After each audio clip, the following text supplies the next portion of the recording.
Hi friends అందరికీ. నాకు యూట్యూబ్‌లో ఒక బ్రదర్ మెసేజ్ చేశారు. సో, కొందుర్గులో నేను వీడియో పెట్టాను. కొందుర్గు గురించి ఒక వీడియో పెట్టాను. సో, అంత దూరం ఎందుకు ఇన్వెస్ట్‌మెంట్ చేయాలి? మీరు పెట్టిన 16,000 ఈ లొకేషన్‌లో పెడితే స్ట్రక్ అవుతారు. రీజనల్ రింగ్ రోడ్ వచ్చినా సరే అక్కడ ఎంప్లాయ్‌మెంట్ రావడానికి కష్టము. అండ్ అక్కడి నుంచి ఒక 15 కిలోమీటర్‌లో మా ఊరుందని చెప్పారతను. సో, అతను చెప్పింది కరెక్టే. అంత దూరం ఎందుకు ఇన్వెస్ట్‌మెంట్ చేయాలి? First point.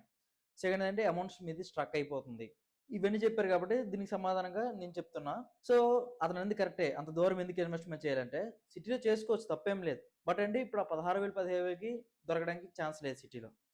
సిటీలో రేట్లన్నీ చాలా పెరిగిపోయాయి. ఆ రేట్‌లో సిటీలో ఎప్పుడు దొరికాయి? 20 ఇయర్స్ బ్యాక్‌లో ఆ రేట్‌లో సిటీ దగ్గరలో దొరికాయి. ఇప్పుడొచ్చిన ఔటర్ రింగ్ రోడ్ నియర్‌లో. సో, రీజనల్ రింగ్ రోడ్ నియర్‌లో ఇప్పుడున్న రేట్లు ఇన్వెస్ట్‌మెంట్ చేస్తే నెక్స్ట్ 15 ఇయర్స్‌లో ఖచ్చితంగా అనేవి రిటర్న్స్ వస్తాయి. ఎలా చెప్పగలరు అనుకుంటే, ఒకప్పుడు ఔటర్ రింగ్ రోడ్ లేనప్పుడే హైదరాబాద్‌కి రేట్లు వచ్చిన తర్వాత మారాయి. So, same regional ring road వచ్చిన తర్వాత కూడా మారుతాయి. ఎందుకంటే ఇన్‌ఫ్రాస్ట్రక్చర్ అంటే కనెక్టివిటీ పెరుగుతున్నాయి. కనెక్టివిటీ పెరిగితే ఆ లొకేషన్‌లో ఎంప్లాయ్‌మెంట్ వస్తది. ఎంప్లాయ్‌మెంట్ వస్తే రెసిడెన్షియల్ పెరుగుతుంది. రెసిడెన్షియల్ పెరిగితే పాపులేషన్ పెరుగుతుంది ఆటోమేటిక్‌గా. ఇవన్నీ పెరగడం వల్ల ల్యాండ్‌కి డిమాండ్ అనేది పెరగబోతుంది. సో, ఆ బ్రదర్ కుందుర్గ్ నియర్‌లో 15 కిలోమీటర్లు అన్నారు. సో, మీ నియర్‌లో ఆల్రెడీ రేడియల్ రోడ్‌కి ల్యాండ్ ఎక్విజిషన్ అయ్యింది. కొడంగల్ ఏరియాని డెవలప్‌మెంట్ చేయడానికి రేవంత్ రెడ్డి గారు మనకి శంషాబాద్ నుంచి కొడంగల్‌లో ఉన్న లచ్చర్ల వరకు ల్యాండ్ ఎక్విజిషన్ అయింది. సో, ఈ విషయం మీరు దగ్గరుంటే మీకు ఆల్రెడీ తెలుస్తుంది. రేడియల్ రోడ్‌కి ల్యాండ్ ఎక్విజిషన్ అవ్వకముందు మీ ఏరియాలో రేట్లు ఎంతున్నాయి? ఎందుకంటే నేను ఆల్రెడీ ఆ ఏరియాలో నేను సేల్ చేశాను. 3 ఇయర్స్ బ్యాక్ కూడా. చాలా సార్లు ఈ వీడియోలో చెప్పా.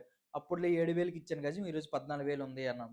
3 సంవత్సరాలు. సో, ఒక 3 ఇయర్స్ బ్యాక్‌కెళ్ళి అక్కడ ఎంత రేట్ ఉంది? ఆలోచించుకో నువ్వేని. ఆఫ్టర్ సంక్రాంతి ఎంత రేట్ పెరిగింది? బిఫోర్ సంక్రాంతి. సంక్రాంతి ముందు డిసెంబర్ ఎలా రేట్లుండేవి? ఆఫ్టర్ సంక్రాంతి ఎలా రేట్లు పెరగబోతున్నాయి? And Sarada to Parigi highway road అనేది డెవలప్‌మెంట్ అవుతుందా లేదా?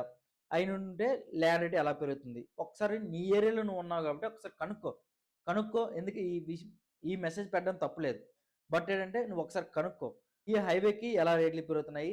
రేడియల్ రోడ్ వస్తుంది కాబట్టి ఇప్పుడు ఎలా రేట్లు పెరిగాయి? ఇంకా ఎలా రేట్లు అవ్వబోతున్నాయి? అండ్ రీజనల్ రింగ్ రోడ్ ఎక్కడ వస్తుంది? ఆ రేట్లు ఎలా అవుతున్నాయి?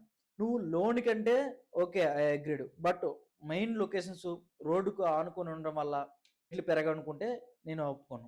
ఎందుకంటే కనెక్టివిటీ ఉంటే ఆటోమేటిక్‌గా రేట్లు పెరిగిపోతుంటాయి. నువ్వెక్కడో లోన్‌కుందంటే నువ్వు చెప్పింది కరెక్టే. అమౌంట్ అనేది ఖచ్చితంగా స్ట్రక్ అయిపోతుంది. అంటే మేమిచ్చే ప్లాట్స్ అన్నీ కూడా రోడ్డుకు ఆనుకునే ఉండడం జరుగుతుంది. సో, అందుకే రేట్లనేవి పెరుగుతున్నాయి. అండ్ రెసిడెన్షియల్‌కి ఆనుకుని ఇస్తున్నాం. అందుకే తొందరగా గ్రోత్ అనేది వస్తుంది. దుర్గ్ అనేది నెక్స్ట్ ఫ్యూచర్ అనేది ఇంకా బాగా అవ్వబోతుంది. ఎందుకంటే అప్రాక్సిమేట్‌లీ 2000 కంపెనీస్ చిన్న చిన్న కంపెనీస్ అనేవి అక్కడే ఎస్టాబ్లిష్ అయ్యి ఉన్నాయి. సో, దాంతో నీకు పాపులేషన్ అనేది హ్యూజ్‌గా పెరగడానికి ఇంకా అవకాశం ఉంది. అండ్ ల్యాండ్ బ్యాంక్ కూడా చాలా వరకు ల్యాండ్ బ్యాంక్ ఉంది అక్కడ ఈ ఏరియాలో. సో, ఇంకా ఫర్దర్‌గా కంపెనీస్ వచ్చే ఛాన్స్ ఉంటది.